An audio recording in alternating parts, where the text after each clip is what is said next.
ಓಂ ಗುರುಭ್ಯೋ ನಮಃ. ಗುರು ಶ್ರೀ ರಾಘವೇಂದ್ರ ಸ್ವಾಮಿ ನಮಃ. ಸಮಸ್ತ ಕನ್ನಡ ನಾಡಿನ ಜನತೆಗೆ ನಾನು ನಿಮ್ಮ ಪಂಡಿತ್ ಸಾಯಿ ಸ್ವರೂಪ್ ದೀಕ್ಷಿತ್ ಮಾಡುತ್ತಿರುವ ನಮಸ್ಕಾರಗಳು. ಇವತ್ತಿನ ಈ ಒಂದು ವಿಡಿಯೋದಲ್ಲಿ 2026ರಲ್ಲಿ ಮಾರ್ಚ್ ತಿಂಗಳಿನಲ್ಲಿ ಬರುವ ಮೀನ ರಾಶಿಯವರ ತಿಂಗಳ ಮಾಸ ಭವಿಷ್ಯ ಏನಿದೆ ಅಂತ ನಾವು ನೋಡೋಣ ಬನ್ನಿ. ಯಾರೆಲ್ಲ ಈ ಒಂದು ವಿಡಿಯೋ ನೋಡ್ತಾ ಇದ್ದೀರಾ ಕೊನೆವರೆಗೂ ವಿಡಿಯೋ ನೋಡಿ ಹಾಗೂ ಹೆಚ್ಚಿನ ವಿಡಿಯೋಗಳಿಗಾಗಿ ನಮ್ಮ ಒಂದು ಯೂಟ್ಯೂಬ್ ಚಾನಲ್ನ ಲೈಕ್ ಮಾಡಿ, ಶೇರ್ ಮಾಡಿ ಹಾಗೂ ಸಬ್ಸ್ಕ್ರೈಬ್ ಮಾಡಿ. ಮೊದಲನೇದಾಗಿ ಆರ್ಥಿಕ ಮತ್ತು ವ್ಯವಹಾರಿಕದ ವಿಚಾರದ ಬಗ್ಗೆ ನೋಡೋದಾಯಿತು ಅಂತ ಹೇಳಿದ್ರೆ, ಆರ್ಥಿಕವಾಗಿ ಮಾರ್ಚ್ ತಿಂಗಳು ನಿಮಗೆ ಅತಿ ಹೆಚ್ಚು ಸವಾಲಿನ ತಿಂಗಳಾಗಿರುತ್ತದೆ. ನಿಮ್ಮ ರಾಶಿಯಲ್ಲಿ ರಾಹು ಮತ್ತು ಶನಿಯ ಒಂದು ಪ್ರಭಾವದಿಂದ ಅನಗತ್ಯ ಖರ್ಚುಗಳು ಹೆಚ್ಚಾಗುವಂಥದ್ದು, ಆಸ್ಪತ್ರೆಗಾಗಿ ಜಾಸ್ತಿ ಹಣವನ್ನು ವ್ಯಯ ಮಾಡುವಂಥ ಸಾಧ್ಯತೆಗಳಿದೆ. ವ್ಯಾಪಾರಸ್ಥರು ಈ ತಿಂಗಳು ದೊಡ್ಡ ಮಟ್ಟದ ಹೂಡಿಕೆ ಮಾಡಬೇಕಾದ್ರೆ 100 ಬಾರಿ ಯೋಚನೆ ಮಾಡಿ ವಿದೇಶಿ ವ್ಯವಹಾರದಲ್ಲಿ ತೊಡಗಿರೋರಿಗೆ ಅನಿರೀಕ್ಷಿತ ಲಾಭ ಸಿಗುವಂಥದ್ದು. ಹಣಕಾಸಿನ ವಿಚಾರದಲ್ಲಿ ಯಾರಿಗೂ ಸಹ ಕುರುಡಾಗಿ ನಂಬಲಿಕ್ಕೆ ಹೋಗಬೇಡಿ.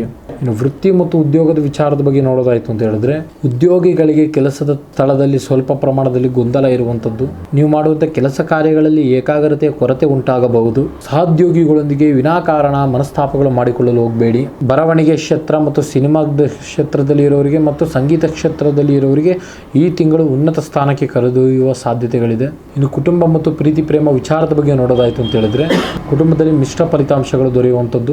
ಅತಿಯಾದ ಒಂದು ಭಾವನಾತ್ಮಕ ಸಮಸ್ಯೆಗಳಿಂದ ಸಣ್ಣ ಸಮಸ್ಯೆಗಳು ದೊಡ್ಡದಾಗಿ ಕಾಣಿಸಿಕೊಳ್ಳುವಂಥ ಸಾಧ್ಯತೆಗಳು. ಸಂಗಾತಿಯೊಂದಿಗೆ ಮಾತುಕತೆ ನಡೆಸುವಾಗ ಸಂಯಮವಿರಲಿ. ಪ್ರೇಮ ಜೀವನದಲ್ಲಿ ಇರೋರಿಗೆ ಈ ತಿಂಗಳು ಕೆಲವು ಪರೀಕ್ಷೆಗಳು ಎದುರಾಗುವಂಥ ಸಾಧ್ಯತೆ ಲಕ್ಷಣಗಳು ಬಹಳ ಇದೆ. ನಂಬಿಕೆಯೇ ನಿಮ್ಮ ಸಂಬಂಧದ ಬುನಾದಿಯಾಗಿರಲಿ. ಮನೆಯ ಹಿರಿಯ ಆರೋಗ್ಯಕ್ಕಾಗಿ ನಿಮ್ಮ ಸಮಯವನ್ನು ಮೀಸಲಿಡಬೇಕಾಗುತ್ತದೆ. ಇನ್ನು ಆರೋಗ್ಯದ ವಿಚಾರದ ಬಗ್ಗೆ ನೋಡೋದಾಯಿತು ಅಂತ ಹೇಳಿದ್ರೆ, ಕಾಲು ನೋವು, ಪಾದದ ಸಮಸ್ಯೆಗಳು ಕಾಣಿಸಿಕೊಳ್ಳುವಂಥ ಸಾಧ್ಯತೆಗಳು ಬಹಳ ಇದೆ.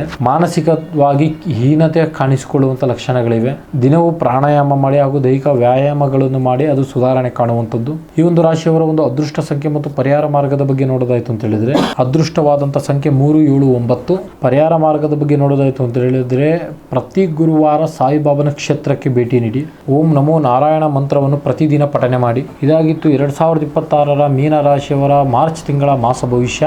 ಇನ್ನು ನಿಮ್ಮ ಜೀವನದ ಯಾವುದೇ ಸಮಸ್ಯೆ ಇರಲಿ, ಪ್ರೀತಿ ಪ್ರೇಮದಲ್ಲಿ ತೊಂದರೆ, ಗಂಡ ಹೆಂಡತಿ ಸಮಸ್ಯೆ, ಮನೆಯಲ್ಲಿ ಮಾನಸಿಕ ಒತ್ತಡ, ಆಸ್ತಿ ವಿಚಾರ, ಕೋರ್ಟ್ ಕೇಸ್, ಅನಾರೋಗ್ಯ, ಇನ್ನು ಮುಂತಾದ ಯಾವುದೇ ಸಮಸ್ಯೆ ಇದ್ದರೂ ನೇರವಾಗಿ ಬಂದು ನಮ್ಮನ್ನು ಒಮ್ಮೆ ಭೇಟಿ ಮಾಡಿ. ಸಾಧ್ಯವಾದಲ್ಲಿ ದೂರದ ಊರಿನವರಿಗೆ ವಿಡಿಯೋ ಕಾಲ್ ಮುಖಾಂತರ ಪರಿಹಾರ ತಿಳಿಸಿಕೊಡಲಾಗುತ್ತದೆ. ಧನ್ಯವಾದಗಳು.